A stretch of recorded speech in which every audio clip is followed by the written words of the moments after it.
Thank you for joining this session, Teach Social Studies Every Day in Grades K-5, Ask Me How. My name is Darren Guido, and I serve as a supervisor of instruction in the Cesar Riney School District in Camden, Delaware, and I work in the areas of social studies, world language immersion, and in our multilingual learner program. I taught 7th and 8th grade social studies for 8 years, served as a middle school associate principal for 5 years, and a building principal for 9 years, and have served in this capacity for the past 10 years. I've also served as an adjunct faculty member at a local university teaching in the colleges of education and arts and sciences for the past 17 years. Not so long ago, in elementary classrooms not so far away, a majority of the day was focused on teaching and learning English language arts and math. Students had the opportunity to attend on a rotating basis essential arts classes that may have included classes like physical education, library, music, and visual arts. The students also had the chance to learn a little about science and social studies, typically for about 30 minutes, usually at the end of the day, and on a rotating basis. That was what the elementary classroom looked like in my district. The Cesar Riney School District is the oldest school district in Delaware, having been established on July 1st, 1915. In year 107, the Cesar Riney School District serves over 8,000 students in grades pre-K to 12 in 1 kindergarten center, 7 elementary schools, 4 middle schools, 1 comprehensive high school, and 1 countywide school serving students from birth to 21. We also have the unique opportunity to serve students and their families on the Dover Air Force Base with 1 of our elementary schools and 1 middle school. By the end of this session, you understand the importance of teaching social studies every day in grades K to 5, and learn the steps that our district took to restructure our elementary schedules to include this time daily.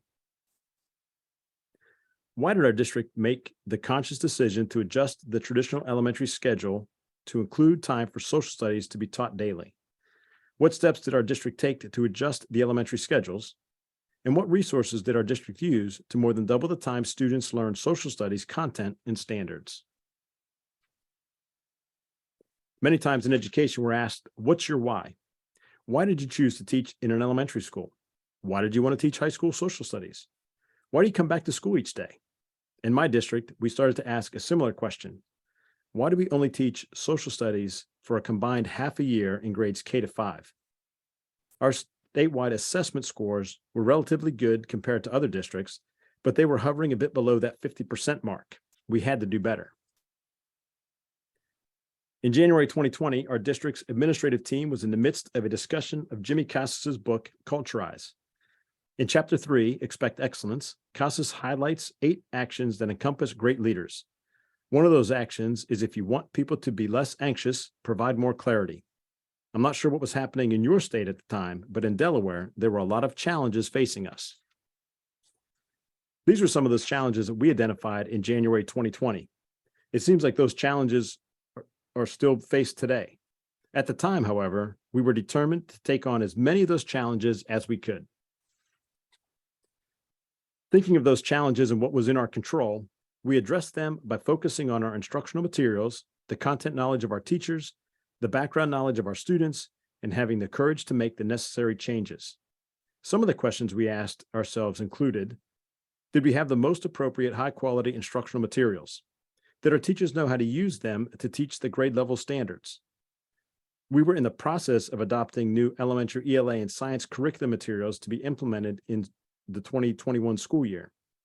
To ensure that teachers understood the curriculum materials, we were also structuring a variety of professional development models. How do we help our students build their background knowledge? Since each student comes to us from a different background and range of experiences, were we prepared to meet them where they were starting and help them learn grade level standards? Were there systemic changes that needed to be made? Sometimes subtle changes aren't enough. We have to have the courage to make the needed adjustments because sometimes it takes a system-wide change to have the biggest impact. Dr. Nell Duke is a professor of literacy, language, and culture in the School of Education and also in the combined program in education and psychology at the University of Michigan. Her speaking up for science and social studies video was beneficial to us to rethink the time spent on social studies and science each day in our elementary classrooms. In this portion of the longer video, Dr. Duke explains the importance of building background knowledge for our students. The more the students know, the better their reading comprehension will be. Providing time each day for our students to learn social studies and science concepts was imperative. Something had to change. So I'm a literacy scholar. My focus is on helping U.S. kids learn reading, writing, and other literacy skills, and I am asking the field to devote more time to science and social studies education at the elementary level. I'm going to offer 3 reasons why I'm making this plea, even as a literacy scholar. The first is that science and social studies knowledge, as I've already suggested, significantly affect reading and writing. The second is that science and social studies actually provide a very compelling context for literacy education. And the third argument I'm going to make is that reading and writing and other literacy practices are actually an integral part of the practice of science and social studies. And therefore, they're as much the clients of literacy education as they are benefiting from it. I would like to use this thought experiment to begin the first point. So if you would just read this passage and try to comprehend it.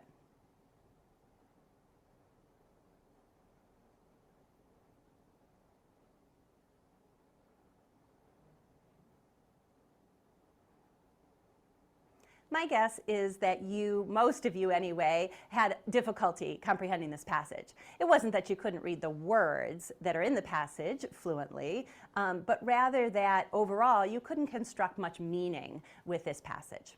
This is because the passage is about cricket. And I'm told if you know about cricket, then this is an easy passage to understand. But if you don't know about cricket, it's a difficult passage to understand. And it's just a sort of proof of concept that, in fact, if you lack relevant knowledge related to what you're reading, it can be very difficult to comprehend it. That is, comprehension depends in part on your knowledge related to the text. So I'm a literacy. Dr. Duke then explains her 3 whys of increasing the time to teach science and social studies in elementary classrooms and their implications. Education. So to sum up, I have suggested that there are 3 really important reasons why we need to speak up for science and social studies at the elementary level, even those of us whose primary concern in life is English language arts or literacy. One reason, science and social studies knowledge definitely affect reading and writing achievement. A second, that science and social studies provide a compelling context for teaching reading and writing. And a third, that reading and writing and other literacy practices are actually part and parcel of the doing of science and social studies in our society. So what are the implications of the argument that I've just made? One implication is that we need to start in districts and schools all across America, and as needed even at the state level, developing model elementary school schedules that include considerable time for science and social studies every day. I have been suggesting 45 minutes a day for science and 45 minutes a day for social studies. Clearly, we don't have the research base to yet definitively say exactly what the right mix is, but we're talking here about considerably more time than is currently being devoted to these domains. A second thing we need to do is to make sure that model schedules become actual schedules. So as many of you, I'm sure, recognize, the schedule that we put on the classroom wall or the schedule that we publicize to parents and other families in our community is not only always the schedule that actually happens in classrooms. So we need to be thinking carefully about making sure that science and social studies aren't the disciplines that always get, or the domains that always get the short end of the stick. And that is something that I often see happening. I'll even have educators tell me, well, we teach science or social studies, that's most common. We teach science or social studies every day. I'll say, oh, that's great, you teach it every day. And then they'll say, oh, well, but not on Mondays. And also every other Friday we don't do it. And any day we have double assembly, and I can't do it on Thursdays because I have double specials. So then by the time that you kind of do out the math, what it is that maybe on average, every other day, they teach science or social studies. And of course, when you look at what that adds up to over a 180-day school year, it's just not enough. Another thing we need to do is to stop pulling students out of science and social studies time in their day in order to give them, usually it's reading or math intervention. That is, we don't want to pull kids out of science and social studies in order to do intervention in math or literacy. Why? Because even as those interventions might be helping them, at least in literacy, they might be helping them in some regards, they're also taking away from their literacy achievement because they're not getting those opportunities to develop rich science and social studies knowledge. So we need to avoid pulling out during science and social studies for that reason. Another reason we want to do that is for some of our learners, their excitement about science or their excitement about social studies is what keeps them in school and engaged in school. And so we don't want to miss that opportunity because we're pulling them out to work on something that's difficult for them.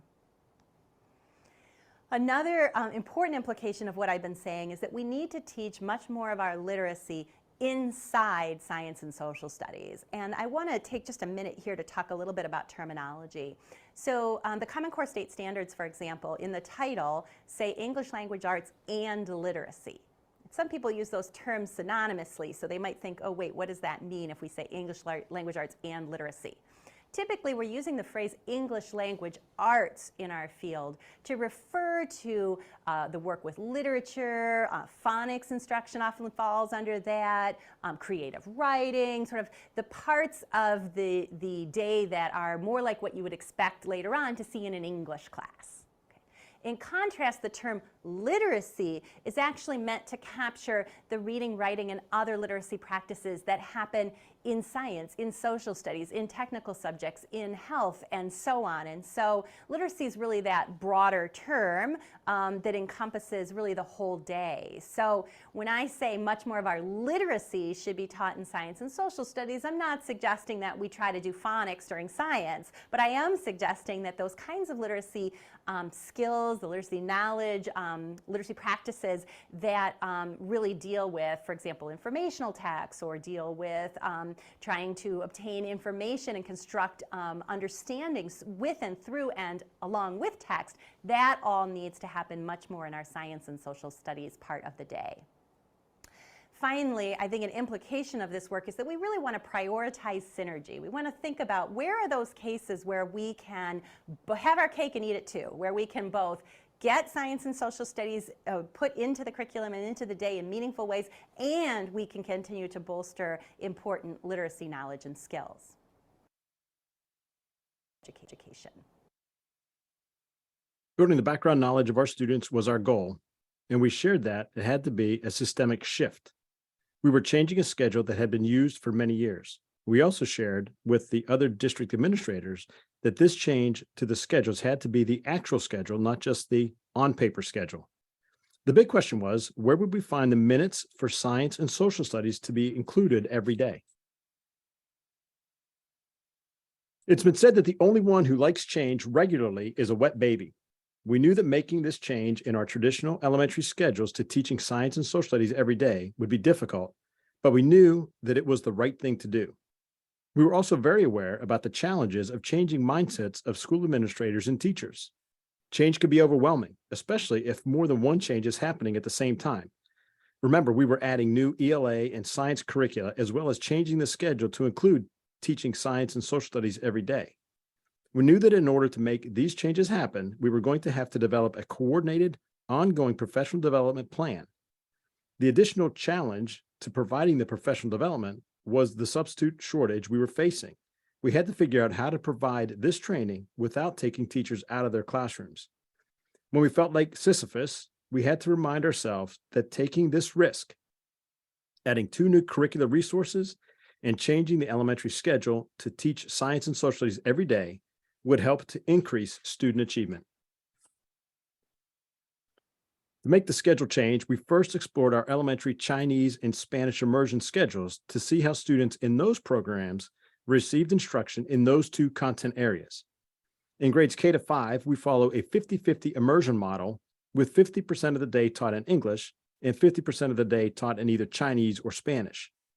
As you can see in the pie charts, the left side of the charts are taught in English and include English language arts, a content transfer or academic language development class, and social studies. The content on the right side of the charts are taught in the target language and include math, science, and literacy in that target language. These programs are also taught by 2 teachers and the students switched teachers in the middle of the day. The question we had was, could we replicate this outside of the immersion program? And what would the schedule look like for just one teacher? This is the draft schedule that we developed. We had to maintain the beginning and end of the day and include the other aspects of the elementary schedule, like lunch and recess, time for students to rotate through their expressive arts classes, morning meetings, and time to provide RTI or MTSS interventions. Like the immersion students, we divided the day in half, with the humanities classes of English language arts and social studies in the morning, and the STEM classes of math and science in the afternoon. This could easily be switched, as both the humanities block and the STEM block were each 145 minutes long. This schedule would work for a single teacher or by two teachers on a team, like our immersion classrooms. In this example, two teachers share two groups of students. In the morning, teacher A begins his day with the gold group of students, teaching them language arts and social studies. Across the hall, his teammate, teacher B, begins her day with students in the blue group, teaching them math and science. Around midday, after the students attend lunch, recess, and their essential arts classes, they go to the other teacher. Teacher A would then teach the blue group of students language arts and social studies, while teacher B would teach the gold group math and science. This schedule with teams of two teachers also allows some flexibility in when students engage in the content by having the schedules follow a roller coaster pattern. In these schedules, the gold group would start their day with teacher B learning math and science and switch midday to learn language arts and social studies with teacher A. The blue group would follow the same pattern and start with teacher A and end with teacher B. This type of schedule helps both the students and the teachers. Some of us are fresher and more ready to learn in the morning, while others take some time to wake up and are more ready to learn in the afternoon. With a roller coaster schedule, students have the opportunity to engage with both humanities and STEM courses in their prime learning time, and teachers have the opportunity to teach those subjects in their prime teaching time. Now that the schedules were set, we needed to make sure that we had enough content for the students to learn for the whole year. In essence, we doubled the time that the students were in science and social studies.